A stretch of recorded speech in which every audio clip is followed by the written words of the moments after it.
Hello and welcome back to another episode of Fan Behavior and F1 Podcast. I am Zoe and I'm here with Hannah. Hello. You're also talking to two girls that are now, well, I was going to say famous, though we were not mentioned or added, so we're not that famous, but two girls that we are currently on the Mercedes Instagram feed. That's weird. Our faces. Yeah. In case you missed it, Mercedes did a roundup of Halloween costumes and your girls' first picture, which was so weird. And honestly, shout out to Karen. She did the Photoshop. Yes. It truly. Yes. I mean, if you would have seen the original photo, if it wasn't photoshopped with the background, Photoshop was the key. And the shoe, like she got the shoe. I mean, if we did not have it photoshopped, it would have not been what it was. No. So couldn't have done it without her. Yes. And thank you to everyone. Really, was it cool to be on their Instagram feed? Yes. I actually I took a screenshot of like the individual and then us like in the full grid. And I feel like when we one day revamp our set, we can like print it out and put it somewhere as like a memory that we'll always have. Also, Sky Sports Italy. Yes. Which that was an even cooler photo because they did the comparison. Yeah. What I thought was funny is that they tagged Merck. Yes. As if Merck took the photo. Yes. Which is fine. I know they tagged Merck. They didn't tag Ferrari. Yeah. It's like, give credit where credit's due. Right. But which is fine. Honestly, like a part of me was also just like, I'm not sure I could have handled being tagged. I don't know. It made me nervous that like all of a sudden then we were just going to have like, it's not that I don't want like obviously more followers, cool, more eyeballs, cool. But like there was something a little like 11 million people. So but I don't care. No, I know. It just of course there's gonna be some people who are like, this is dumb, this costume is dumb. But like they're wrong. Well, and it doesn't, I mean, they would say that literally about anything and anyone created. So I don't care. But the comments were full of wonderful humans. Yeah. And so I was going to say the best part of it, honestly, was the amount of people that were just so happy for us, that were tagging us in the photo, that were messaging us, that were reposting the photo on there. I actually had to stop reposting the Instagram stories because there were so many that it was just going to be, if you were following us, you'd be so annoyed because it's just constantly reposting photos. So thanking us if you did, and apologies if I didn't repost it. It just was getting to be a little spammy and I just, but it was really cool. It was very, very kind. So thank you to everyone. Yeah. We'll all remember you when we're famous, and we'll just this was the start of the next step. Yeah. What I did love though is when Sky Sports Italy reposted it, they did put the original photo with it. I don't know. That's what I said. You did? Yeah. I said it was better because they compared us. Sorry, I don't remember you saying that. It's been a crazy day. But yeah, I liked that a lot. Yeah, same. It was fun. So that was a cool way to start. Was that like, no, that was, I guess, like Wednesday. I was trying to remember when Halloween was on Tuesday. So I think it'll happen on Wednesday. Yeah, because they posted the roundup after Halloween. Yes. I was also going to say too, I know this happened sort of more during the Mexico race weekend, but Lewis Hamilton launched his non-alcoholic tequila, and I feel like we should order a bottle and we should try it. Yeah, let's do it. Because I know that you're a tequila fan, and I'm just curious what it tastes like. Yeah, if it's good. And I think there's two different ones, so we'll have to decide which one we want to get. The clear one. I don't know what that means. Just silver, or I don't like dark tequila.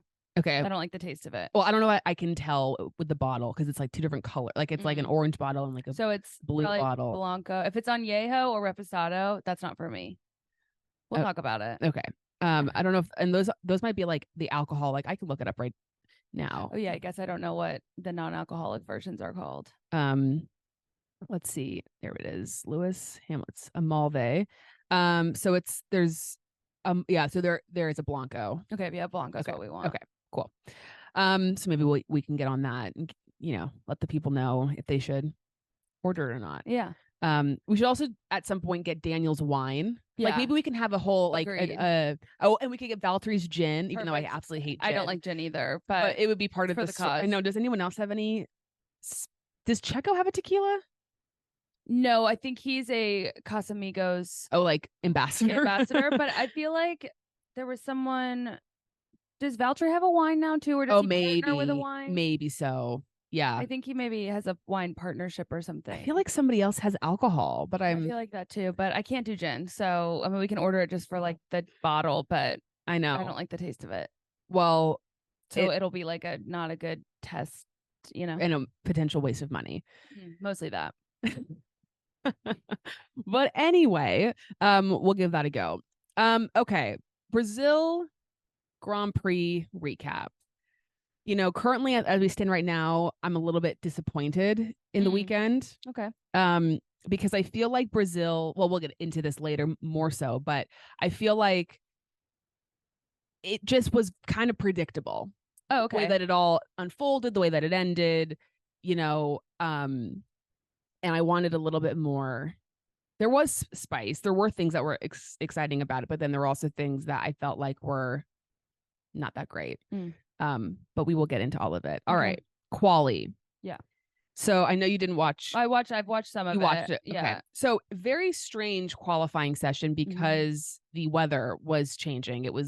Rain was coming. They actually delayed qualifying for like 15 minutes because they had to clear the track. And so that was sort of strange. Was there like a sports series before? There was. Okay. Yeah. And Brazil, you know, they have a very short track. And so because of that, the qualifying times are all very close together. It's all very bunched up, very much like Monza in that way. Both AlphaTauris were out in Q1, kind of shockingly out in Q1. Actually, I saw the difference from P1 to P17 in Q1 was less than half a second. Crazy. And that is like, so, I mean, you might see that difference from like P1 to P4, you know, or even P3. So that was pretty shocking. Yeah.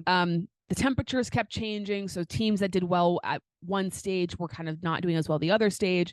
We get to Q3 and it becomes like something out of Stranger Things. For sure. It was so dark and spooky. So dark. It was like the Demogorgons are coming. Yeah, like the wind was picking up. We're in the upside down. Yeah. And it was just like, it was creepy. A storm is a brewing. Yeah, Charles was not interested in the thunderstorm. And it's like, again, this happened last year in Brazil, actually. That's how Kevin Magnussen got pole position, because there was rain and weather. And that actually was more so, the rain was kind of happening during qualifying. And he did his lap while it was sort of raining, and then the rain intensified.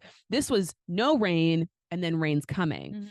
And again, it's like, I don't understand these teams that don't have the sense of urgency to get out on track and to set the time. And so McLaren looked like they were going to be contending for pole position, and they were just sort of not, they were messing about, and it was getting colder and the temperature was dropping, and they ended up qualifying like, I don't know where exactly Orlando. There ended up being penalties at the end of the session, so it all mixed up the order. So I don't know. I think Lando like qualified P9 or something. It like wasn't good. He should have been contending for pole. Right. Max, of course, gets pole position, of course. And then you have freaking Lance Stroll and Fernando Alonso in P3 and P4. Now, here's the thing. It's not weird for Fernando Alonso. It hasn't happened in a long time. I was going to say, that part wasn't weird. It's just, this is when, and unfortunately, it's the bias of when it happened to K-Mag, we were crying. Well, I was crying. I was like so excited when he got pole, and it was just for the sprint, whatever. But when a weather circumstance helps someone that you want to see succeed, it's exciting. Of course. Unfortunately, I'm very hot and cold with Lance sometimes. And so when he got P3, I was just like, okay, what's going on? I was happy for Emma from Track Talk. Yes. Because she was so happy about it. Yeah. And Lance Lance has had a hard time. Like, I'm happy for Lance. I think it's sometimes when it happens to someone that you consistently root for, you're excited about how the sport works. And when it happens to someone you don't consistently root for, you're annoyed with how the sport works. And I feel like because of the people that I choose to root for, nothing ever good ever happens for them. It's the freaking season from hell for me over here. I literally hate it. I don't know if this qualifies as the season from hell for you. I'm pretty much on the verge of like, okay, we'll go through all the things that have been that's fine. You were in like the lowest low I've ever seen you last season. Yes. but here's the difference. The difference is like, again, we don't have to do this right now. Why? But like the three drivers, it's to no fault of them. Right. It is the external circumstances. Yeah. It's like the world, the universe is against them. Yeah. I can handle like just not doing well. Yeah. When it's like so out of your control, it is so frustrating for sure. me. So yeah. I mean, could that have happened to Daniel last week? Could he have gotten he was P4. Could he have gotten P3 or something crazy? Sure. But like the universe doesn't work that way. Yeah. There's a reason why. Well, okay, this might be slightly mean, but like, you know, I said this today, like in some ways God is fair. And I suppose, you know, the drivers that I like have good things going for them outside of Chinese farmer. I guess. But anyway, Lance was P3. That was cool for him. Yeah. And also the fact that Aston Martin has had such they were terrible last week. Yeah, they've been really absolutely terrible. Well, yeah, and I mean, like obviously, clearly there was something about this track that suited their car better than last week. Right. Altitude, I think, had a big effect last week. So, but I was also like, I didn't expect them to necessarily hold on to that place. Agreed. For the race, but you know, one of them did. Yeah. So anyway, Max P1, Charles P2, Lance P3. They were having to do their like interviews like in the garage. Yeah.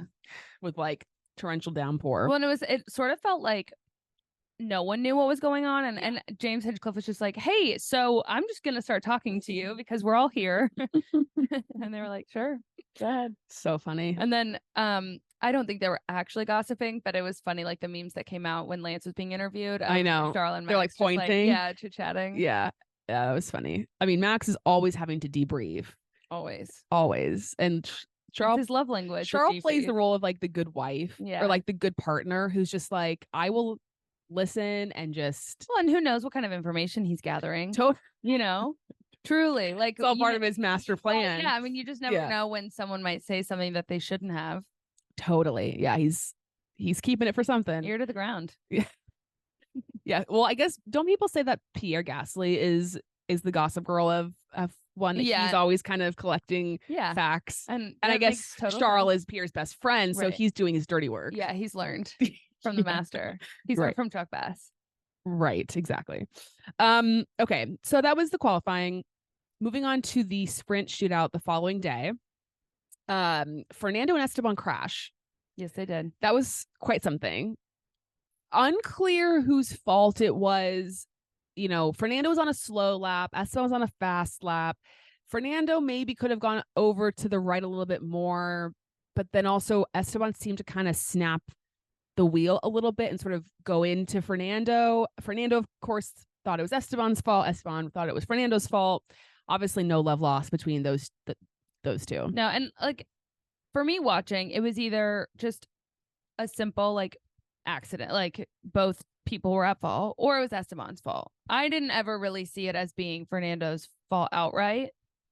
So for him to just be like, what an idiot. And to be fair, knowing Fernando and knowing how he has communicated previously, I thought he was handled it publicly communicated very diplomatically.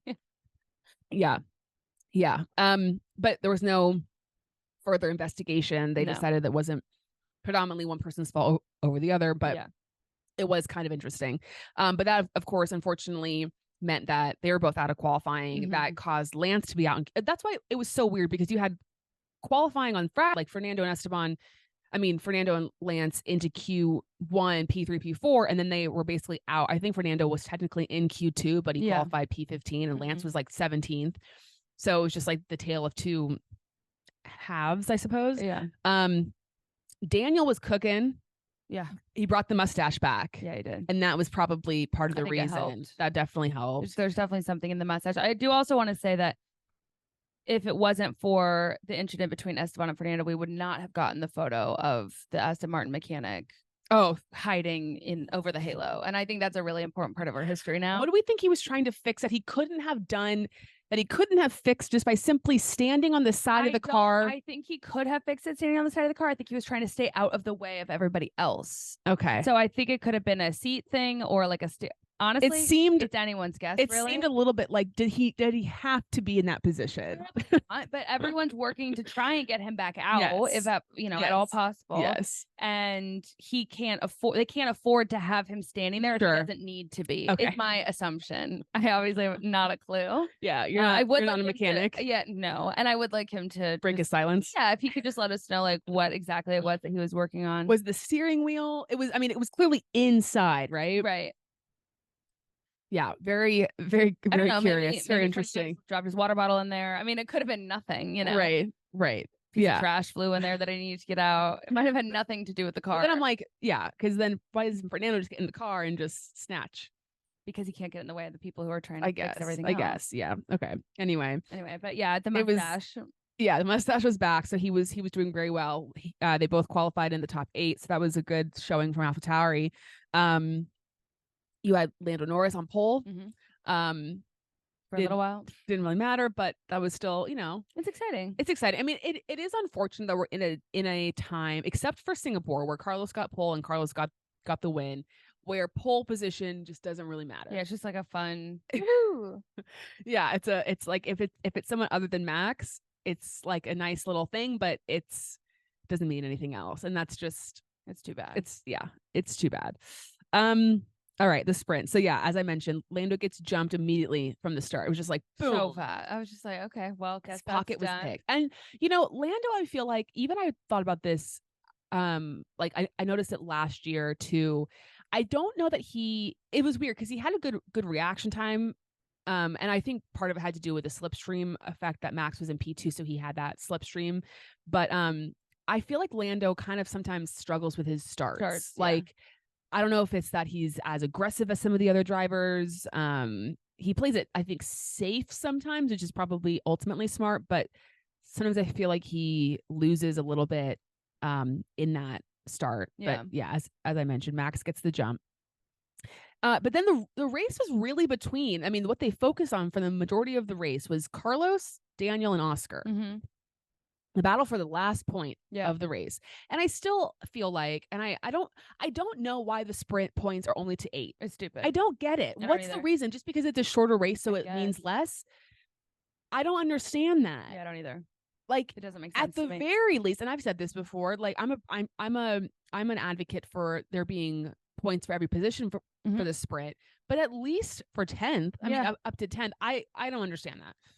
So Daniel is battling Carlos, and he's like passing, and he passes Carlos in the DRS zone, but then the second DRS detection zone is immediately after the first DRS zone. So then he just gets his pocket picked in the second zone, and then it happens like multiple times. And they were just and which was like unfortunate because I think Daniel actually was faster than Carlos, but he just couldn't break away and someone said they're like, well, why is he not waiting to pass him in the second DRS zone? But I guess it's because that one's a little bit shorter, and so he doesn't have as much time to pass him. Yeah.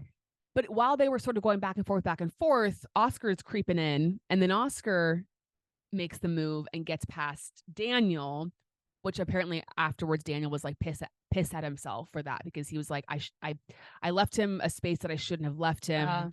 And he's like, that was a mistake on my part. And so then I spent too many laps trying to get past Oscar, which he eventually did get past Oscar. And then with like the last lap or couple laps to go, he cuts, I think Carlos was like 3 seconds ahead, but he like literally gets it down to like, I mean, they were so close. It was very much like Fernando and Checo today. I mean, it was that close. And I finishes P9, which is the worst finish you can have in a sprint race. Right. It's like finishing 4th in the Olympics. It is just like just outside of happiness. Close but no cigar, whatever the saying is.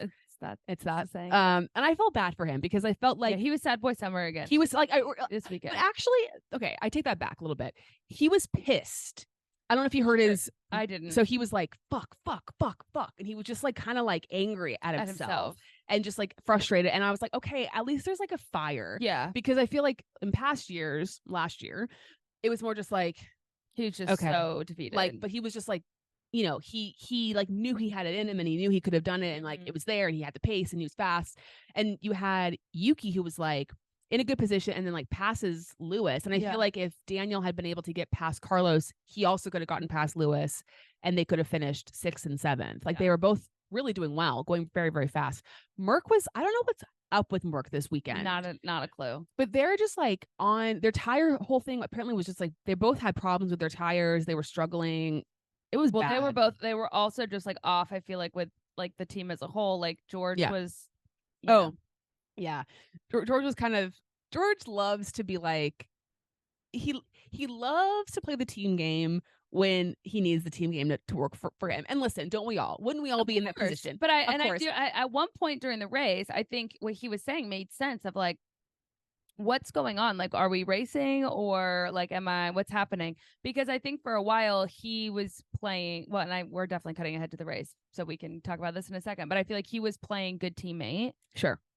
And then whether Lewis got direction to do what he did or not, Lewis was no longer playing good teammate. George lost DRS, blah, blah. So that part I think is annoying.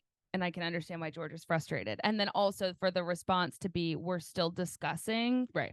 Seems pretty, no. Yeah. I mean, there's been multiple instances over the course of the season. Like I think back to, Singapore. I know you didn't watch it, but Lewis and George Lewis was behind George. Lewis had so much more pace than George. That was so clear.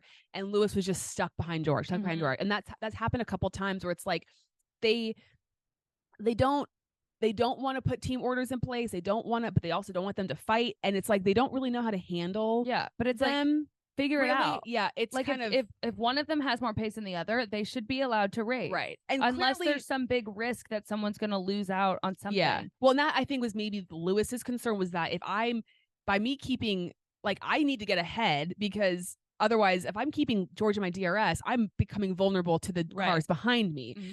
Mm-hmm. And George has been kind of off the last few races. Like he just hasn't. And I feel the same way about Oscar. Yeah. Like Oscar in the sprint was like down in 10th. You had Lando up in P2. Today in the race, same thing. Obviously, Oscar's situation was much different because he got like screwed essentially. But there's been a big disparity between them. Whereas I feel like earlier in the season they were a lot closer, and I feel the same way about Lewis and George. Like Lewis has been a lot faster and a lot more dominant, and George has been kind of, I don't know. He's only had one podium this year, George, which is crazy. That's weird.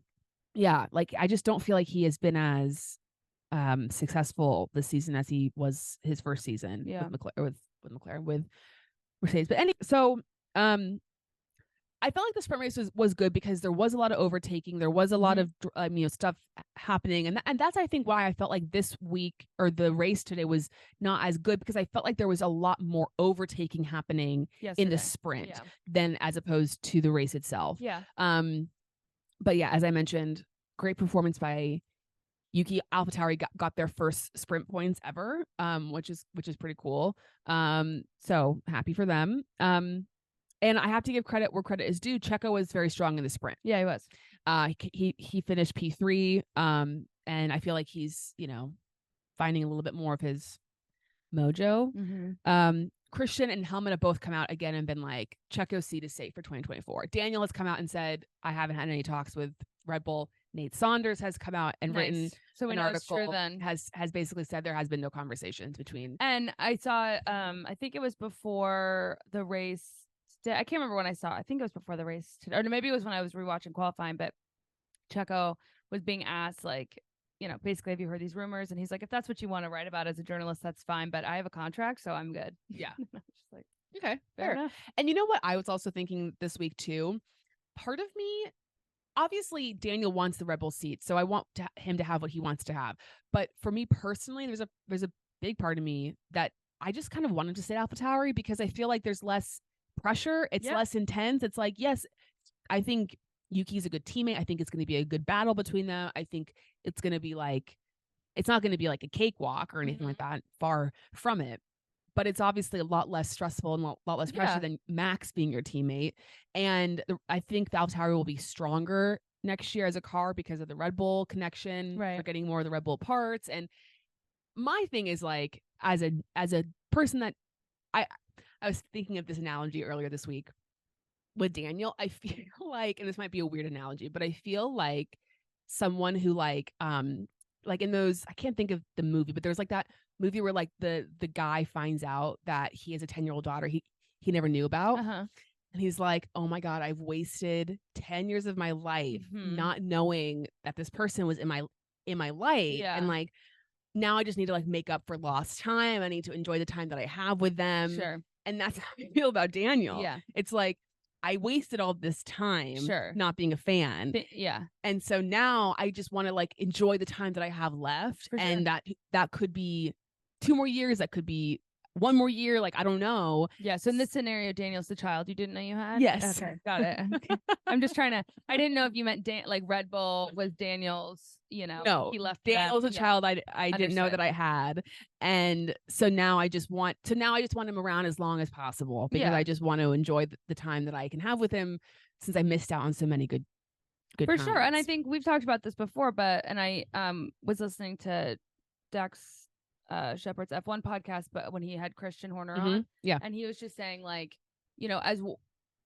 the second seat at Red Bull right now is like one of the hardest seats for somebody. And so you almost don't like, even if that's what Daniel wants, great. But like, you almost don't want one of your favorite drivers to have that seat because it's so difficult. Right. Yeah. It's like a very stressful space to be. And I think one more year in AlphaTauri, like to like have a full complete season, to like fully get back into it, to like dust the cobwebs off, whatever. And then maybe get the Red Bull seat if that's what happens. Yeah, fine by me. I'm also just like so curious to know what the name is actually going to be. I know. Are they announcing it in Vegas? Well, I thought they were supposed to announce it at Austin, but then they didn't. I don't know. Someone noticed too. They were like, it's interesting because they've been throwing around Adidas, Hugo Boss, somebody else, some other name. But they noticed that for like a couple of weeks in a row, both Yuki and Daniel have been wearing Nikes in the paddock. Okay. And so I'm so glad people pay attention I to know. these things. And so, and not that really means anything because it doesn't matter. I mean, but it kind of does. But maybe is that a hint towards something? I don't know. Curious. Yeah, we'll see what happens there. All right, to the race. Wow. Chuck Leclerc. I felt so bad. I felt so just like I told you this before we started recording, but I went to the bathroom during the formation lap and I can hear from the bathroom. Because nothing happens during the formation. Except for Yuki DNFing. Yeah, fair. It always happens to the best people. Yeah. I can hear I can hear Crofty's voice getting a little bit more like like something's happening. Yeah. And I walk out of the bathroom and my parents have these kind of wide eyes and they've paused it. They've gone back. And I'm like, first of all, they know you so well. Shit. They've already rewound it so that you can see it. And I'm like, what happened? They're like, just watch. And a part of me is like, I'm trying to read my mom's face and she seems slightly happy. Like I couldn't quite read it. And I'm like, in my mind, I'm like, it's either Daniel or Charles or Lewis or Max. Mm-hmm. It's either like terrible. Terrible for you or really awesome. Or really great. Yeah. And then of course it was terrible. Charlie Leclerc. I was just like, are you kidding me? And then of course his radio, like God bless him. Yeah. Well, and I'll talk about this in a little bit, but I was watching with my family for the first time. Yeah. And because Hannah has an absentee family as well. Yeah. Anyway, so when it first happened and all we saw was that he ran into the wall, I'm like, did this idiot right. Like, was he like, what do they call it? Warming up the tires? Well, yeah, I know, but there's a swerving? You think, I guess. Weaving is the word I wanted. Like, did he overdo it and like go into the wall or something? And I was like, you've got to be joking me. And so I was grateful that it wasn't his fault. Mm-hmm. And then and my mom kept saying this over and over throughout the whole race because this is just so hurt, but she was like, I'm just glad it happened before he could have gotten hurt. Which like totally and also like like no, doesn't matter at this point, but it does because like if he did have that failure and like it caused a worse wreck, like that actually would have been horrible. But at this moment in time, it's like I wish it didn't happen at all. Yeah. And the why the fuck am I so unlucky? I mean, it's just so bleak out here. It is bleak, and it really does feel like, and maybe again it's just like I focus on certain people so I see things in a certain way, but it really does feel like there are certain drivers that so that was terrible. And then he went on some like nature walk. I'm like, where's the scooter? Why isn't this boy getting a ride back to the paddock? He's like scurrying around. My dad was like, well, at least he could get his hike in. I mean, absurd. Like, get him back to his house. And then the race starts, and then K-Mag and Alex have their incident, and then of course because of Hulk. But then this tire flies into the air, and where does it choose to land? But perfectly on Daniel's rear wing, like literally Yeah. The luck is terrible here. It's so bad. I mean, what are the fucking odds? What? Tell me about, because I couldn't really tell in the chaos. At first, I thought Oscar's rear wing was the one that got hit by the tire, but who hit him? Oscar got hit in the back by someone. I think someone maybe kind of went into him. I couldn't remember who exactly. So I'm just like, the gods are just. Yeah, I was just so bummed too. It was like Alex's tire did a Yuki tire throwback, and then because after it hit everyone, it was like rolling away, and then I just felt bad for Alex and K-Mag. And my family was like, are they gonna get in trouble? Like, is it? And I was like, lap one incident, no big deal. I wrote in my notes, fuck that tire. Yeah. Because then what happened, Daniel and this is where all the bullshit begins, because so dumb. They bring out the safety car, a yellow flag. They don't even complete a lap. I mean, they do, but not there's no lap completed not under a safety car. The safety car immediately comes out. And so Daniel and Oscar, because they have damage, they go back into the pits. Well, then they red flag the session. Right. So, okay, so now everyone's stopped. They come back into the pits, and you are allowed to work on the car under a red flag. So they, fix Daniel's rear wing. They try to fix Oscar's car. Then it's revealed that, okay, because you've like worked on the car during the red start, you have to have a pit lane start, which is fine. Okay, that's fine. But then it's revealed that because they pitted under the safety car and they didn't complete that lap that the rest of the field completed, they're technically a lap down and they have to start the race a lap down. And it is just the dumbest thing, because it actually... And also, like, I can't imagine that this has happened many times. Right. You know what I mean? Like, it feels like such an arbitrary rule. So I wanted to read so Daniel was not happy at the end of the race. And, he's often... Well, he's very measured. Yeah. He never really says what he's thinking. He's pretty. He doesn't PC. come across verbally or emotional when he's speaking. It's totally. You could just tell in his like eyes and like body language. But he was not happy at the end. Angry. I have some of his radio messages. He basically said, he was just like very pissed off about the whole situation, and he said, "Just because I'm an asshole, thanks to the FIA." And his engineer says back, loud and clear. But anyway, I was going to say in his post-race interview thing, he said, which I thought was right. He said, "Today exposed a flaw in the rules. I didn't feel like we already did a racing lap," which is true. "And then we started the race a lap down. We were victims today. Today it was 2 of us. But if 15 cars had damage, would they start with 15 cars a lap down?" And he said, "We were exceptionally fast today," which is true. I'll get to that later. "We couldn't show it because we were a lap down.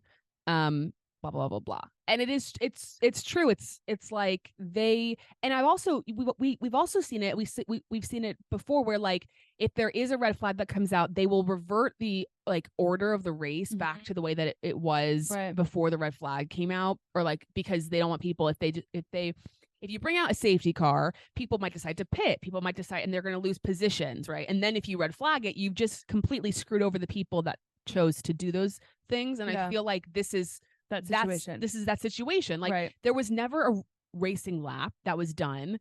You just completely fucked them over. Yeah. And I can understand the pit lane start. That's fine. Like, yeah, but they should be able to have just immediately gone. Yeah. And again, went. Like typically under a safety car situation, if you are which is the whole Abu Dhabi 2021 thing, you are allowed to unlap yourself and get back to the back of the pack. But there was never that opportunity for them because it was a standing race start. So it just was, I was so mad for the both of them the whole time. I was just like, this is so, and just like, I can imagine if you're Oscar or you're Daniel, you're just like, why the hell am I doing this? Yeah. Why are we here? Like, why are we here? So dumb. Like, you're just waiting. And it is, I mean, I understand it. Like, okay, if there's a safety car, you can unlap yourself. You're back in the race. And it's true. If there had been a safety car 10 laps into that restart, like they would have both been, especially Daniel would have been right back in the hunt and would have probably scored good points. But that never happened. And so it was just really unfortunate for them. I felt quite badly for both of them. Maybe they'll change the rule. Maybe. They love that. Well, and I was going to say, like, Daniel said, I'm going to see if I can find the quote that he had with his engineer, because he was asking his engineer at the end of the race, like, how was the pace? And let me see if I can find it. Yeah. So Daniel says the pace was, I think we had quite a bit. So it's fucking frustrating. His engineer, Pierre, says definitely some points on the table. The pace was very strong. Daniel says, how was the pace in clear air? And Pierre says a couple of tenths from max. So like Daniel, and also he was spending a lot of the time behind, because he was a lap down. He was spending a lot of time behind Yuki, like he was right behind Yuki, and he was told not to pass Yuki. Mm-hmm. So he was kind of protecting Yuki because anyone that would have to, they had to get past Daniel and then in order to get past Yuki. Yeah. And so he wasn't even really allowed to, like, I don't think he would have ever made up, because I mean, a lap down, you're a minute and 12 seconds down already. Yeah. Like, that's just not going to happen. No. I know. But alas, I hope that Chuck and Daniel can just like move on. Well, I don't know. I hope that they can like maybe have a session together, like a talk things out, lean on each other in this difficult time. Yeah. It's hard being so great that the universe conspires against you. It's so true. Anyway, so many DNFs. 5. And again, right? No one decided to DNF on the side of the road. Like they should have helped. Or by crashing into someone. Well, they didn't need to crash, but truly, like George or Valtteri or Joe could have just pulled their little cars over onto the side of the road, which would have made a safety car come out, which would have helped out their boys, Daniel and Oscar, but they didn't want to do that for them. And that was really rude. And I think it was Aussie. I mean, this is Aussie discrimination at its finest. I don't think so, but I understand why you feel that way. I mean, I think the FIA was conspiring against the whole country of Australia. That could be true. Yeah. But I don't think Valtteri was conspiring. No, not them. Not I understand. Them. The FIA, yeah, sure, was conspiring against Australia. They're always conspiring. They're always. I mean, the Australians are already at such a disadvantage with the time difference. I mean, they're the heroes of the. They're waking up at the, I don't know, super early, super late. They're dealing with lots of craziness. So, hope you all stayed asleep or woke up or I don't know, whatever would have made sense for you at this time, or said that you didn't watch the race because it was not good for you. Yeah, so double DNF for Alfa Romeo, tough. My mom in the middle there, she goes, "Are both Alfa Romeos out?" And I was like, "How did you know that?" That's amazing. I was like, "Where did you see it?" She was like, "I'm not going to tell you." And I was like, "Okay, it must have been on the screen, or I'm sure one of the commentators said it." But I was very impressed. George DNFs, tough for George. Yeah, I think. Yeah, I mean, with the DNFs, Daniel finished P13, being a lap down the entire race. Yeah, which is kind of crazy. Yeah. No points, because no points. Yeah. Why would we give points to everyone? Exactly. And so what I was going to say is, I felt like there just wasn't a lot happening until the very end. I didn't really see a lot of, and maybe it was just because I was like so frustrated and annoyed and like praying for a safety car the entire time, but like, I just didn't feel like there was a lot of overtaking happening. I didn't feel like there was a lot, again, like there was on Saturday, until we had the Checo Fernando battle for P3. That was good stuff. And that was great. So good. Because Fernando's holding off Checo for so many laps. He's holding him off. And then Checo makes his move with like a lap to go. And you think to yourself, well, there it goes, But then Fernando comes back. I really didn't. I did a race prediction on the Fan Amp. Oh, nice. Yeah. And I was wrong, but I'm actually kicking myself. I initially had Lando winning because I'm delusional, and then Max in P2 and Fernando in P3. And then last minute I changed P3 to Lewis. Oh, rookie. Rough go for Merck this weekend. Yeah. But anyway, I was rooting for Fernando. Oh, for sure. Yeah, same. So excited. Yeah. And I mean, Checo, again, he's had a much better weekend than he's had in the past couple of weeks. And I think he's probably... And I don't think I've ever seen a race finish like that close before. Yeah. Yeah. Or not that I remember, or that I cared about enough. Right. Especially for a podium. Well, probably for a podium spot. Right. Yeah. That's so, the old man still got it. He sure does. So that was great. That was fun. Anything else to cover about the race itself? Again, like that's what I'm saying. Like it was like, Lando finishes P2, good strong race, but not contending. He kind of contended a little bit at the beginning. Yeah, I got really excited. But that even was just one overtake, even I would have known that I wouldn't have lasted, but it Yeah. would have been really fun. Max again, very managed race. Carlos, I almost said the Ferraris, but it was just the one. Like, okay, fine, there he was. I don't know, not a lot to talk about there. Again, Lewis, the Mercs were just not doing very well. Alpine was like okay. Yuki did well, P9. Mm-hmm. Logan was very close to points, which I mean, as he should, because again, Daniel finishes P13 and a lap down, so you should be close to points if you're not a lap down. Yeah, but anyway, should be. Pyramid. Yeah. So bottom of the pyramid, I put Daniel because, and it really is to no fault of his own, because he was very fast this weekend. Mm-hmm. He messed up in qualifying, which affected him. He should have gotten into Q2, maybe even Q3 for the race, but he had a little misstep in quali, did his lap, which got him out. That was probably his kind of one mistake, but he was great in the sprint shootout. He was solid in the sprint, but came away with no points. And then the freaking tire on the rear wing just screwed him over. Tire. I said this to I can't wait for Hannah. those memes. I know. He apparently had the third fastest lap of the race by the end of the race. Like, he had a lot of pace. He was very, very, very fast, but he couldn't do anything about it because he was and this is the other thing, when as you get further into the race, and if you get down a lap, you get the blue flags. You have to get out of the way of faster cars. So you lose a bunch of time. Like, it's rough. And I'm sure he's like 2 thumbs down. I can't imagine spending an hour and a half in a car and you're just like, for what? Why am I here? Yeah. Exactly. That would not fly. Yeah. And then, I mean, to be fair, I am, in a way, it's awesome that they have that data, because I think he can leave, not that it helps, but he can leave knowing that he kicked ass and it's FIA's fault that he didn't do better. Totally. And I should also include Oscar in that. I don't know why I'm just saying Daniel, but I feel like part of it is maybe because Oscar, I feel like, didn't have the pace compared, but shitty for Oscar as well. So I hope they both, I hope one day, maybe next year, we get an Aussie podium. Double shoey. Maybe even a triple shoey if so Lando's up fun. there. Well, I think whoever You're is so up right. there is going to do a shoey. I mean, when Daniel was on the podium, I think in 2020, he was up there with Lewis and somebody else. Lewis did a shoey. I mean, anyone's going to do a shoey. Especially if it's a double Aussie. That would be so fun. Let's make that happen. Okay. All right. I sent it into the universe. Miami 2024. Deal. Send it. Lick the stamp. Okay. Next, did you hear Martin say that this week? Yeah. He's like, what is that Daniel says? Lick the stamp and send it.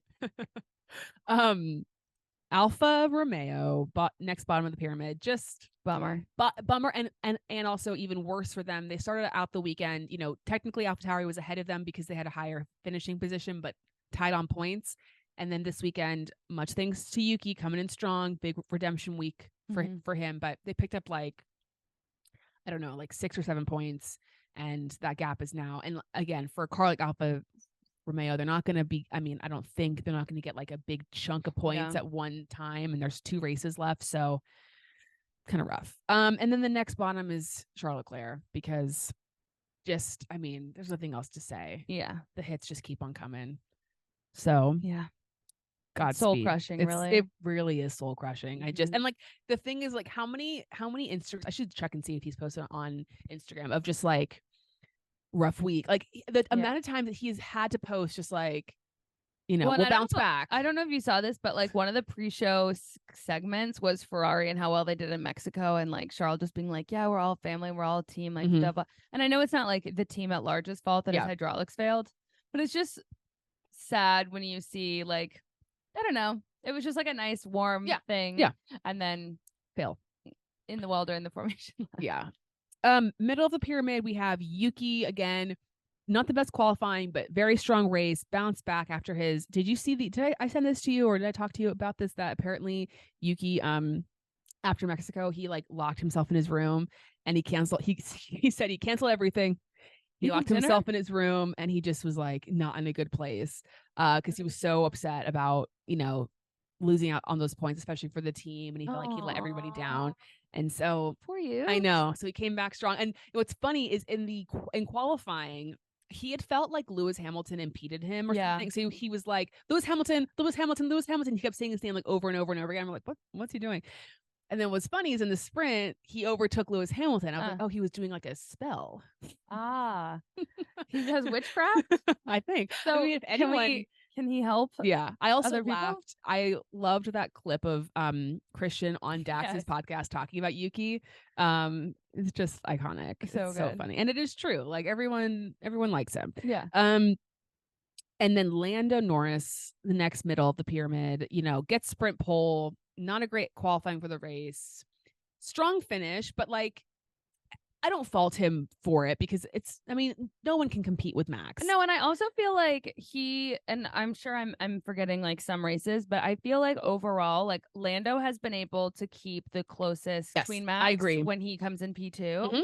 Which is awesome. I mean, like, you know, this, and he said it after the race today in his post-race interview, like, this is literally the best we could have asked for. And so I'm happy with it. Like, I couldn't have gotten first today. Yeah. And I feel like, again, there was that rocky, rocky may not be the right word, but kind of a little hiccup, I think, around like, I don't know if it was Singapore or Suzuka, definitely Qatar, where Oscar won this sprint race, where people were like, ooh, it's a little, you know, and I feel like in the last couple of races, and part of that is I think Oscar DNF'd. Yeah. Oscar didn't have a great race in Mexico. Obviously didn't have a great race today.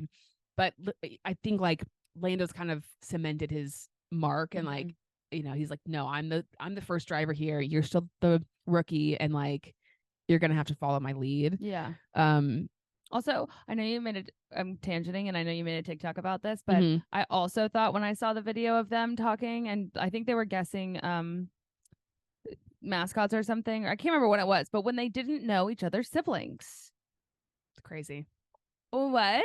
I know how many siblings they have. And, right. Well, you know, and it's funny, Oscar only has sisters. Lando has both. Like a lot of people are like, well, you're probably like you're discounting, like you might be overestimating their relationship. Like they might not be friends or just teammates. And I'm like, listen, acquaintances, siblings. This is a different relationship than just like your coworker. And I even know my coworker's sibling, like, you know, but they travel like 23 weeks out of the year together. Their families are going to these races. It's not like your family goes to work with you if you work a 9 to 5. Like this is a much different relationship than it's so funny. This is another tangent, but the time I like first realized it, that like male friendship and relationships are just so different from like women is, do you remember in college, and no one's going to care about this listening, but when my cousin came from New York, it was for one of the KU basketball games, and he brought all of his friends. Yes. And he had this, it was a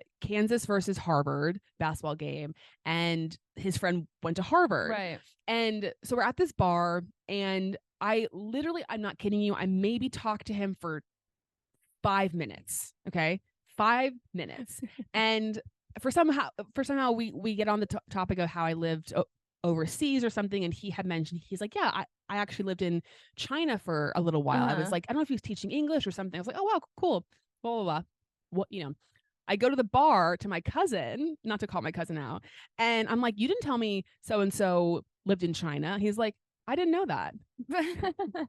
And they've been friends for like years, and I'm like, what? I'm like, I literally just met this person. I talked to him for like, and also maybe it's just like anyone I've ever talked to knows I studied abroad in London because I talk about it a lot. So like, I don't know if it's just like, no, but it wasn't study abroad. He lived there. No, I understand. But like, maybe it's just not something he talks about if he's not asked the right question. But see, that's the thing with, that's the point with guys is like, they just don't really, and this is a generalization, right? Of course, there are guys that do have those conversations and get to know each other on a deeper level. But the sort of stereotype situation, guys just have like kind of surface level conversation, and girls tend to like figure things out about each other in a deeper way. Like, it's so easy to figure out. I know, it's very strange. A couple questions. I know. Anyway, I would love to throw the grid of like how many siblings does XYZ have or whatever. That would be funny. Yes, exactly. And I'm sure there's someone, Pierre probably, who knows everyone's story. You think so? Well, I don't know. I mean, if he's the gossip girl. I was trying to think like who has I could see Daniel knowing a lot. Yeah, I feel like George he probably has like deeper friendship, deeper relationships. I don't know. And George's student body president, like, I think needs to know these things. You know, as you get older, you develop those stronger, you like learn how to communicate with your, like you know, Sure. you develop that skill, I think. I guess the Anyway, skill to know it how doesn't- many siblings your teammate has. Yeah. Like I'm trying to think of It's not like something. he has 17 teammates I'm either. trying to think of He's something. one. Well, I mean, obviously our situation is very different. Our friendship's different than like Yeah. Oscar and, but I'm trying to think of like something that you would be like, what? I mean, to be fair, until we did it on the podcast, I can't even remember. Like, I did not know your favorite color was pink. Okay, but that's okay. That's fair. I'm just trying yeah, to find an that's- example. It's not that. I didn't like, think it was I that don't big have of a a deal favorite either. animal. Oh, You know what I mean? Yeah. Like, those things are Depends silly. But if I'm we're saying talking like, about sea or it's land. not like you're like, oh, I didn't know that you used to live there. I didn't know that you Yeah. had this thing that happened to you. Or, Yeah. Like, I mean, I know your entire island story. I could tell it for you. I sometimes do so that you don't my have to. island story. Anyway, we're off topic. It's my favorite place to be. So that's just the difference between male and female friendship. Yeah. One of them. One of them. And then did I say top of the pyramid? No. Top of the pyramid this week. Even you know, of course, Max, amazing race, win the sprint, wins everything. I love you, Max. Great job. Fernando Alonso for Nailed it. just doing an incredible job and just showing up. very I don't know, exciting. he did not win driver of the day, and I feel like that was criminal. Agreed, but I do think that driver of the day closed before the last really big moment happened. I don't think it does actually. Really? I don't think it does. I think it closes at the end of the race. Oh, I could who be won? wrong. Lando. And again, I understand it's a popularity contest, but even Lando, I don't think deserved it, even if it wasn't the last lap of the race. I still felt like it should have been Fernando anyway, for like the holding Checo off for so long and all that stuff. Fernando deserved driver of the day, and we will give him driver of the day. Yeah, congratulations to Fernando. Great. We don't job. have a trophy or anything, but you have our admiration. Oh, we didn't even talk about Fernando and Oscar taking that picture together this week. Yes. Exchanging helmets. So good. That was great. So good. I love them. Also, at first, when I saw the video of Oscar, I was like, why is he carrying a bowling ball? Because it looks like a bowling ball bag. It does. But it wasn't. He was like, it's a helmet. What's it look like? I was like, ooh. Yeah, that was iconic. I do love the end of the season helmet swaps. Who switches helmets with who? Yeah. It's always kind of fun to see what I feel like definitely, well, they should. Oscar and Daniel should switch because like Australians. Yeah. Whatever. But is it weird that like Oscar's in Daniel's old seat? Perhaps, but I don't think actually Daniel think they posted feel that that way. He posted a Instagram story of okay. two Aussies back on the grid or something like that. Lovely. Also, that situation obviously isn't like Oscar didn't do that personally to Daniel or vice versa. Like obviously, I don't think he holds it against him. I don't think so either. What a lad. All right, fan and foe. Would you like to start? Sure. So I have a personal, which is really just that like my family watched the race with me. It was really sweet. My mom was like, you're taking this thing really seriously. I'm like, yeah. I mean, it took like 2 years later. Yeah. And I mean, she was sweet about it. She's just like, I just feel bad that we haven't like given it a chance and that's whatever. Very sweet. It was very nice. And so she's like, no, I'm not gonna get up at 1 a.m. I'm like, I understand. So but she kept saying it. I was like, no, I get it. Like I didn't ask you to do that. Right. The race is at 11 a.m. Can you handle it? She got up at 8 for the Chiefs game in Frankfurt, Germany today. Right. So like I think it's all fine. possible.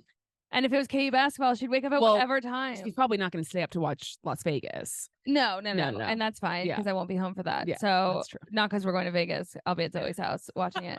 But anyway, that was nice. So she we had bagels and bacon and it was really sweet and cute. Nice. And I also made her watch a couple episodes of Drive to Survive so that she could understand the story. And yeah, there's more funny stories from that, but I can't get into it. But my other fan that is more relevant to the rest of the humans that listen is I know I talk about it all the time, but the F1 with DRS podcast hosted by Dak Shepard that he did an interview with Christian Horner and it was fantastic. And I think I love Christian Horner. Like I really like him. I think I'm sure he has his flaws. He's definitely a character. Totally. And he plays it well. They all do. But I think it was really nice to just listen to the respect and admiration. First of all, just kind of hearing his story and like how he got into where he is now, but just his like admiration and respect for the drivers. And I also didn't know that Gunter used to work for him and he had to fire him. That was a fun little tidbit. Used to race against Max's mom. Yes, and lost, which is wild. Yep. Not that Max's mom won, but just that he's now in like Max's boss. Well, yeah. I mean, it makes me happy that Max's mom won. For sure. And she was a top 10 Carter, and it makes me a little bit sad. And maybe she didn't want to, but I'm like, Where should that could have gone somewhere. Yeah. And why didn't it? You know, it's like, okay. Yeah. And then I always forget that Jan Magnuson was like really involved. And so it's just funny now. Like it's like a high school reunion, kind of like all their kids go to high school together. Yeah. Yep. Totally agree. Anyway. That was fun. My fan is just like after Yuki locked himself in his room and was depressed and sad boy emo, his bounce back I thought was great. I also saw, this is different, but I saw that I guess Pierre had said recently about Yuki, he was like, in order for him to get like serious about training and like getting into F1 shape, he had to delete DoorDash from his phone, or like Uber Eats. That is so relatable. Because he like needed to stop ordering food. He should put just like a timer on. That's really funny. And I'm like, where's Yuki's Uber Eats partnership deal? Like, why is it? But he has so many points. And like, I don't know. I feel like there's a gap in the market for companies to latch on to the Yuki sponsorship train. I know it's like sort of a niche. He doesn't, I mean, he could do stuff in Japan, of course, but like, I don't know how popular as totally in Japan.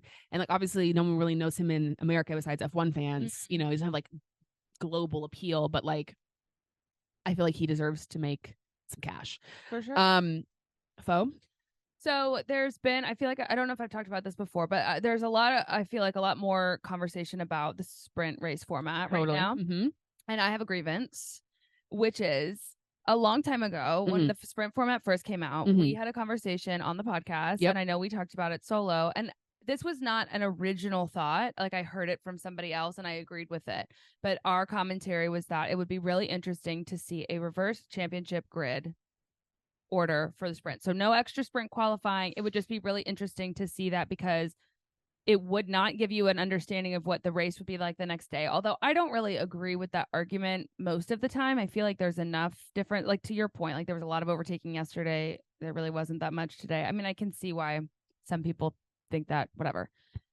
And we didn't get like a lot of negative comments, but the negative comments we did get was like, these girls are dumb, don't know what they're talking about, Drive to Survive fans, blah, blah, blah. So Carlos says it's the first time I heard a driver talk about it publicly recently with Matt and Tommy from, what's their?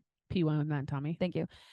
And now it's the most brilliant idea that anyone's ever had, which like, I'm glad that the idea is making its way into the ether, but like, why did Carlos have to say it for it to be correct? Mm-hmm. However, the half fan from that is that I do like the idea of, I think the sprint format is changing. Like there's a lot of conversations about it. And I would be really interested to see, I don't even want it to be like a reverse qualifying grid. Like I just want it to be championship order, like no extra qualifying, just and keep it its own separate thing. You could do it. You could easily do it where you qualify. Well, I've actually seen something that I think they're going to do it where they move the which makes sense. They move the qualifying back into its original spot Saturday afternoon. And they do the sprint shootout qualifying on Friday and the sprint on Saturday morning and keep qualifying after. But what I was going to say is you could just have qualifying for the race and just use that qualifying for the sprint and do a reverse order, because no one's going to intentionally try to qualify P20 for the race 100%. So because then there was also some conversation on the Dax's F1 podcast where it might become its own series and like you would basically win. There's like one sponsor for each sprint race and you like win $1 million. But if you have its own, you can't have a sprint qualifying and then do reverse grid, because people will potentially throw it. But if you do it just based on race qualifying, it's very doable. Totally. So. Anyway, my grievance is with I do think there needs to be a change. Like, and again, I've seen this a lot. Like Brazil's like the pitch perfect track for a sprint race, because it there's so much overtaking that happens. It like oftentimes has the best racing, and so it's like that's the best. And that there's a reason why every year there is a sprint in Brazil, because it's the best track for it. Yeah. But my feeling about this sprint has always been, unless there is weather or unless there is some sort of tire strategy offset, certain people are on certain tires, other people are on other tires, and it kind of mixes up the pack. To me, it's not the most interesting thing. And I would like to see something different happen. Create your own sprint championship, have it separate from the typical, championship. Just mix it up. I don't know. All of it's made up anyway, and people act so like it's like precious. And it has to be 25 points for P1, and it has to be. It's like, it's like we could make it, 70 2 point. Like there, I mean, Who cares? It's all made up. You could change it however you want it. So, but the other thing is, no one or not everyone is going to agree on the situation. So at some point, a decision has to just be made, and there's going to be people who don't like it, and that's just how it's going to be. For sure. The one part of that about that conversation I feel like I heard from the drivers that I didn't realize before is that most of them, and it makes sense, but like most of them don't like that they have 3 practices. Yes. And I would be curious. I mean, I'm assuming the engineers and like the team in the garage and stuff would prefer to keep that for like data gathering and stuff. Well, it's just interesting, like if they would permanently like lose any of the practices. They also have another kind of knock on the sprint for some people is that so they go into when they have qualifying on Friday, they have 1 practice, they have qualifying on Friday. When they go out for qualifying on Friday, their car is set for the weekend. They go immediately into Parc Fermé. You cannot make any setup changes to the car following that day. So whatever you do on Friday or Saturday at the sprint, your car is set for the rest of the weekend. And so there are people who feel like I think Daniel felt this way about Austin. Yeah. He was like, I had 1 practice. I didn't really know how to set up my car properly. We just went for the like kind of like most conventional way. And I didn't like it. And had I had more practice, I could have figured it out. We could have made some tweaks and adjusted things. Interesting. So that's the only, I think, disadvantage to losing out on the practices is that your car does get stuck in a certain way and you can't make changes, which they change those rules. But that was like the only when I was it wasn't from Daniel, but like the perk that I kept hearing. Like, I like heard that too because of it's less practice. Yeah, but that makes sense too. Yeah, and again, like you have some people like Max Verstappen who absolutely hates the sprints and I think wishes they would go away forever. And then you have other people who do like him. Like it's just no one's going to be fully happy. I do think it's interesting that Max doesn't like them though, because I think Max is like just always be racing. That's like all he wants to do. So I find it interesting that like an extra competition would be something he doesn't like. Yeah, I think he thinks it's like redundant, silly. Yeah. Yeah, and that's fine. But like, yeah. My foe. So actually, my foe is being a Daniel and Charles Leclerc fan. And I'm just gonna show and read Lewis out. Or just the 2 of them. Well, it's particularly this week, Daniel and Charles, but like it's also tough being a Lewis fan. Just like the whole season and last one. And Lewis actually has had a couple of good weeks. I feel like it's been positive, but like where he should be is like not fighting for, where was he today? I don't even know. Like it was just not good. But Charles Leclerc did post a Instagram. This is the photo he posted. Oh, sad. Very sad. First word. And he said, disappointed to say the least, lost the power steering and the engine power on the formation lap. It hurts because today was a great opportunity for us. And then Daniel posted, was fast, period. But a lap down. Shrug emoji. Team did a great job repairing the wing. Which they would have got rewarded. That is not correct grammar, Daniel, but that's okay. On to Vegas. They wish they would have. Wish they would have gotten rewarded. What's the correct grammar? Wish they would have gotten. Oh, he said wish they would have got rewarded. Sorry. On to Vegas. Still having fun. Smiley face emoji. So can I see the picture? It's just it's positive. Hang loose. That's really I'm sad for them, but I am so curious about Vegas. Yeah. It's gonna be a quick one, allegedly. Oh, really? So Christian was saying that Max has been on the sim, and it's like crazy fast. Like thinks that they might get up to 300. Oh wow, okay, which is bonkers. Yeah.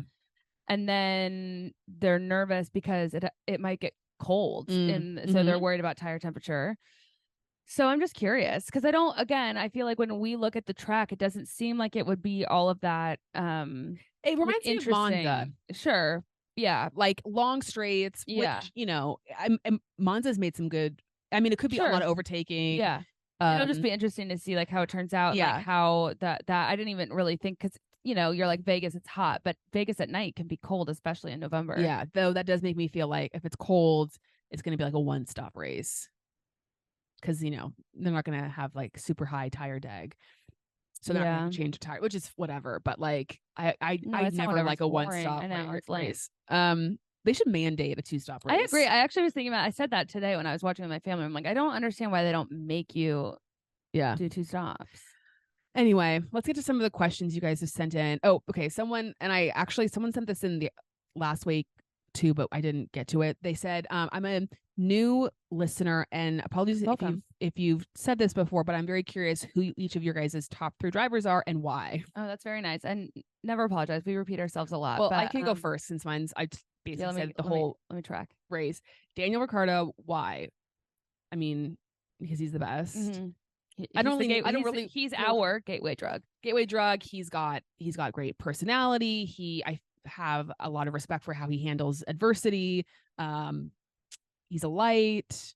Lewis Hamilton, because he's a legend. He uses his platform to do good things in the world. He takes a stand on issues that are important. He's cool.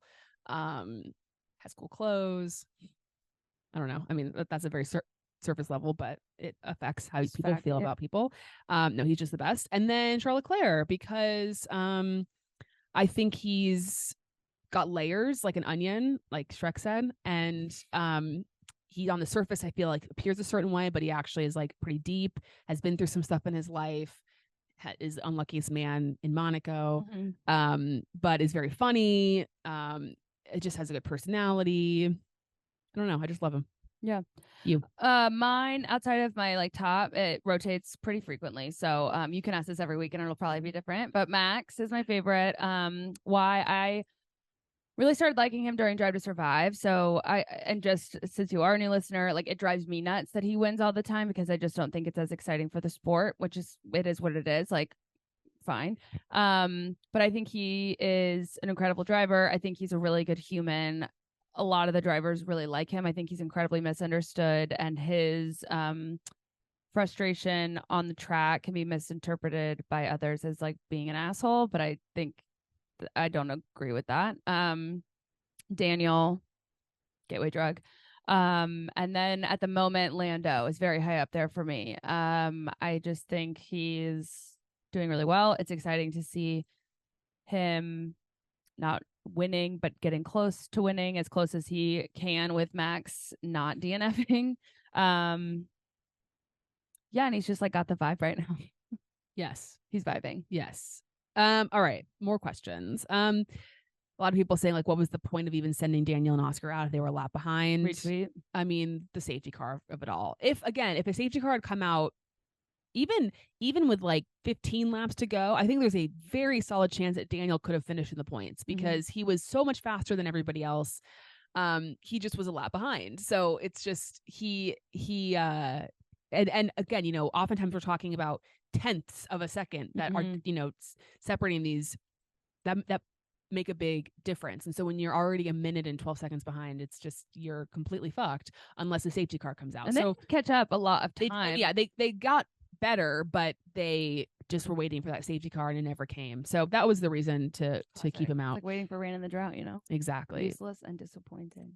Somebody said, which ancient deity has Charles angered and what do we need to sacrifice to appease? I'm not really sure. And this is a great question because I was thinking about this earlier. He sacrificed his father and his godfather. Like, I'm not really sure what else he needs to sacrificed them. No, but like his life has had to, like, he doesn't have them anymore. So why is he still being hurt by the universe? Yeah, he's had a lot of loss in his life. It's like, give him a break. Yeah, he's suffered. But I am worried he took something from a temple that he shouldn't have, because or like broke a mirror. Yeah, that would be Charles Leclerc. Like Charles Leclerc so unintentionally would have like walked through the ladder, would have like broken the mirror, sure. And like has no recollection like, of it. Yeah, just like walking down the street, like just getting himself bad luck. He probably didn't resend those emails. Those emails you're so right. that said you're gonna have bad luck for 7 years. Yeah, he never sent those. Yeah, or murdered by a clown. You know, right? Those gave me nightmares. That is why he is now cursed at Ferrari. So true. Word to the wise. If you get, I don't think those exist anymore, but if you do get a chain email that says like, no, but you know what this day's version of a chain email are? What? It's like the meditations on TikTok when you pop up and it's like, if you like interact with this sound for like good luck for 7 years. He has never interacted with that sound and it shows. No, Charles needs to do, you know, those sounds that it's like, it's the first of the month. He needs to make a TikTok to that, to like really get himself back. Unfortunately, this is the last month of Formula One until 2024, but starting in 2024, he needs to get on that trend. Yeah. Like he needs to start doing everything he can. Yeah. Oh my gosh. Okay, what else? Also, I love Lando, but do you think he's getting driver of the day just because he's very popular? Probably. Yeah, I think I also think it probably goes to the fact that, like, what I was saying earlier, that he is able to maintain a closer gap to Max than a lot of other people do when they're in P2. And that might have been part of it as well. Right. Yeah, a lot of people upset for Charles, a lot of people upset for Daniel and Oscar. Yeah, being a Charles and Daniel fan is really stressful every weekend. Yes, it is. Predictions for Vegas. So I have heard a lot, and I don't know if we're just manifesting or there's like something to back this up, but I have heard a lot of people just thinking that Lando's going to win. Now, I love being delusional, and I'm happy to jump on this train. I don't see a non-Max win, right? But I would be very open to it. And I'll just be curious, because what cars don't do well with straight line speed? AlphaTauri has pretty bad straight line speed. Perfect. I mean, that's why the toe in Mexico is so important. I mean, Williams strong straight line speed, so we could probably predict a strong Alex Albon performance, maybe some Logan points. Love. I'm trying to think of who else did really well in Monza, because again, similar layout. In 2022. Sorry. The Mercedes, I'm not quite sure. I think Ferrari is pretty good straight line speed. As long as they don't DNF. As long as they don't DNF. Yeah. I mean, again, Max is going to win unless something happens to Max.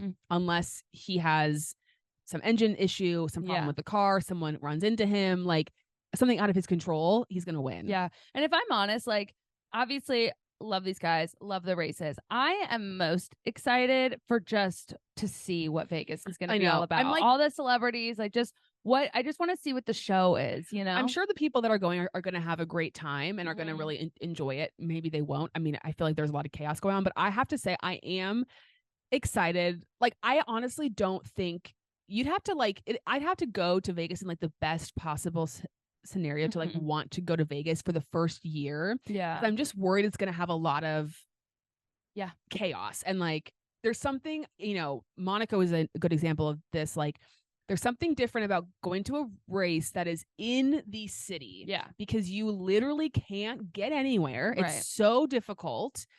And it's like, and Monaco's been doing it for decades. Right. And so they've got it down. At least. My parents went to Vegas a few weeks ago for a wedding, actually the weekend of Coda. Yeah. And just like, different Uber drivers and stuff they were talking to, and just said it's been an absolute disaster. They're still not like, at least, at that point, like obviously they'll be done by the time everyone's there. But like, I think they're like working around the clock to get grandstands set up. I mean, it's crazy. Like, it's wild. Yeah, it's not good. They signed a 10-year contract. Like, it's just bonkers. Cash is king, as Lewis Hamilton once said. Retweet. Someone said, not weekend related, have you ever thought what you would literally do if you met Daniel Ricciardo one day? I have thought about it. Yeah, I've thought about it too, because we do this thing where we like have these weird daydreams of things actually happening and kind of play out the scenarios with one another to see if we've done it correctly. I feel like we just kind of like test it out. Would this be okay? Like, would this be all right? Did I do it right? And I'm not really sure, because I think it's so dependent on the circumstance in which you're meeting. Like, I think if we met in a F1 environment, like a work environment type thing, cool as a cucumber, like gotta be as cool as a cucumber. And totally. Not that it wouldn't be cool if we met outside, but I think I would feel more fanny. But I think I would feel a little bit more comfortable being a fan in public than I would like if we saw him in the paddock and met him in that sort of capacity or something. We're interviewing him or something. Oh yeah, no, if we're interviewing him, gotta be cool as hell. And I think that's the other thing is, if there is knowledge that we're meeting him before we meet him, you and I both have a lot of time to like get through the panic and excitement of it, plan, organize. Versus just like bumping into him on the street, which I think would catch me really off guard. That would send me into a state of shock. Yeah. Honestly, I think what I would just say, because I feel like, again, those of you guys who have met him before have messaged us, and every time someone does, it's always just like the loveliest thing. Like, For sure. so nice, the this, the that.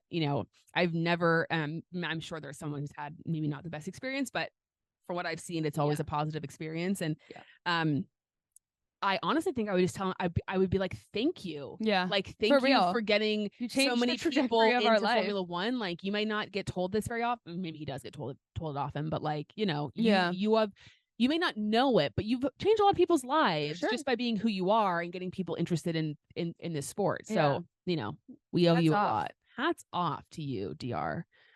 A lot of people just really. Why do we call him the doctor? Why don't we call him? I just feel like it surprises me that he's made it this long in his life without being called so doctor. Not a doctor. I know. But sometimes when I type out DR, my phone autocorrects to the doctor abbreviation, and it just made me think. I know. I mean, just a lot of, at this point, I should be paying our therapy.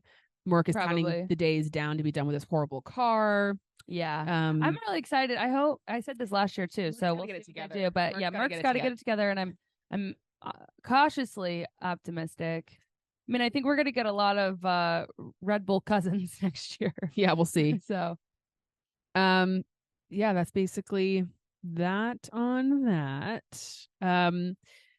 All in all, entertaining. Would I say it was one of my favorite weekends of the year, race weekends of the year? No. But that also, I have to acknowledge, has to do with the fact that so many of the people that I love had a terrible weekend. So I enjoyed it. My family joined along, which was really, it was very special for me. I'm glad they got to do that. Again, for anyone who doesn't know, Interlagos, Brazil, same thing. I learned that this year, which was fun. Our prediction was false. It's okay. That's how predictions work sometimes. Mine was as well. I said Coda. So guess we'll see. Max just keeps breaking his own records now. I know. 2 more races left for another person other than Max and Checo and Carlos to win a race. So we shall. I know it's a bummer that you didn't watch Singapore, because you could have, that was the race that one didn't win. But maybe there's going to be something magical in the next 2 races. Yeah. I'll also highly recommend a rewatch of Drive to Survive if you haven't done it in a while. So fun. Especially now knowing all the things, knowing who all the people are. I really haven't done it, and I started watching it with my mom. She's a Fernando fan, which was incredible. That might change. Yeah. My favorite was when she asked if she thinks Daniel's super cute because she's red-blooded. And she was like, does he have a girlfriend? I said, she asked if he was married, and I said no. And she said, does he have a girlfriend? I said yes. And she goes, ugh. Is she ugly? And I was like, in what world would she be ugly? No, she's beautiful and wonderful and very, very kind. And she wasn't being serious. She just thinks that I could date all of these people because I'm her child, which is nice. And totally. I don't think any Formula One driver in the history of the world has ever dated somebody that's ugly. Not even the ugly drivers. Nope. They've all dated beautiful women. And no, I won't comment on who the ugly drivers are. You can come up with that on your own. Everyone's beautiful. They're not ugly. They're just not for me. Totally. All right. Well, that's the Brazil GP recap. We've got a non-race weekend. We just finished our triple header. But breathe easy for a little while. We'll probably just go back to, we haven't done a conventional episode in a long time, but go back to our conventional episode, a Vegas preview. I'm sure there'll be some news and things coming out. Get ourselves ready for Vegas, which is a Saturday night race for those who, in the States. So it kind of changes up the weekend and makes it a little bit more interesting. Was it 11 or midnight for us? It's midnight for us. Woof. I know. It's going to be rough. I know. But we have, the full week. You have the Tuesday night, the golf tournament thing, which will be fun. And I'm sure there's like an opening ceremony thing that they're doing. It's going to be so ridiculous. The Olympics. What are we doing? No, and there's going to be like 2 or 3 drivers that are actually going to enjoy that experience. Daniel. Mm-hmm. So just the one driver. Some people might enjoy parts of it. I could see Lando maybe enjoying some parts of it. Maybe there's some people that I could see Lewis enjoying elements, but some of it's like, this is dumb. Max is gonna hate every second. Oh, he sure will. He sure will. But it'll be fun. I think Lando will have a good time with it. Yeah, we'll see. Yuki might have a good time with it. Yeah. and I know he's gonna eat well, so he's gonna have he probably ought to Not through get some DoorDash, that's for sure. reservations in place. I can't believe he had to lock himself in his room and then he couldn't order DoorDash. Well, yeah, and that was also like that was like earlier in his career when he had to delete the DoorDash. Okay, so Like he's when probably he got it back he now. had to like go to Italy to like really get go to like Sure. finishing school to like really Yeah. up his game. Now he's maybe been able to bring it back in because now That's he's good. serious. It's also just funny that like Yuki orders on DoorDash. I know. I wonder what his go-to is. Something delicious. Probably sushi or something. I I could see him being like, I don't order sushi off of DoorDash. Right. So like this is amateur hour. Yeah. Anything else? Probably, but it's not worth talking about. Thanks for listening. Thanks for being a part of this community. And we'll see you guys next week. Enchante.